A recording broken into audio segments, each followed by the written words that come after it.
Casting plant or animal fibers into yarn dates back to ancient times when people fashioned primitive spindles out of sticks. Around 500 BC, the spinning wheel was born in India. Today's factories have fully automated spinning machines that work on the same principle as a spinning wheel. This is a 2-ply commercial yarn, the kind factories use to weave fabric for making jeans and tops. It's made from large bales of raw cotton. Cotton comes from a plant, so naturally some leaves and stems are mixed in with the cotton fibers. To remove them, the first machine passes over the bales and removes a 5mm layer of cotton, then sends it through a duct system to the blending and cleaning machine. That machine processes 500 kilograms of cotton per hour. The cotton comes out evenly blended and cleaner, but still not clean enough. So it goes into a second cleaning machine, which finishes the job.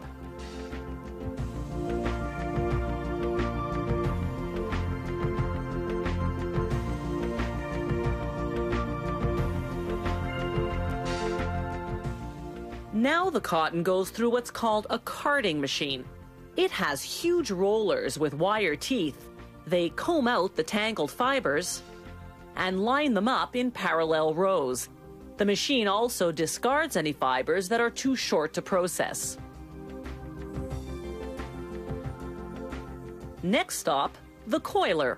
This device takes the rows of fibers and forms them into a thick and loose first stage yarn called sliver.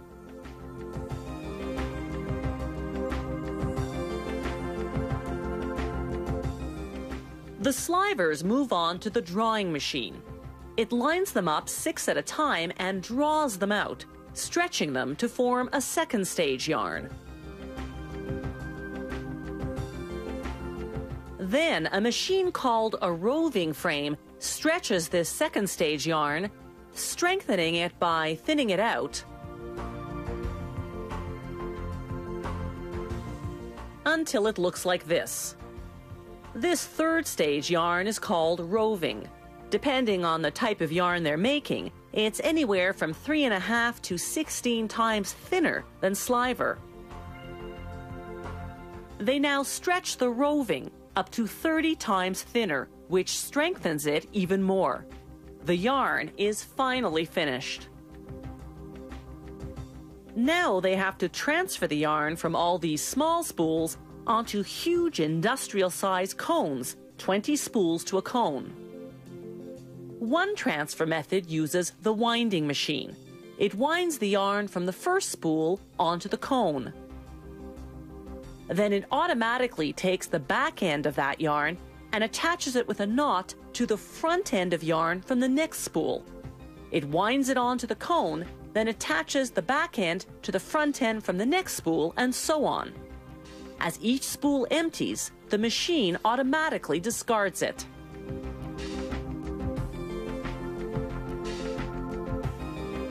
And while all that winding's going on, the machine's optical sensor, that white object you see crossing the screen, does a quality control check.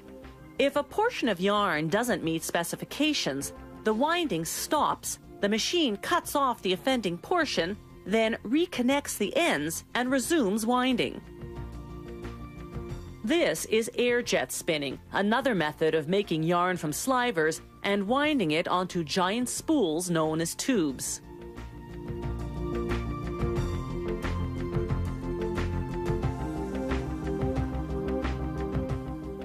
A suction tube grabs the front end of one spool and connects it to the back end of the previous one, again with a tiny knot. Before fully automated machines like this were invented 50 years ago, all that knotting had to be done by hand. The thin finished yarn is 200 times lighter than the thick first stage yarn that came out of the carding machine. From start to finish, spinning this yarn has taken 48 hours.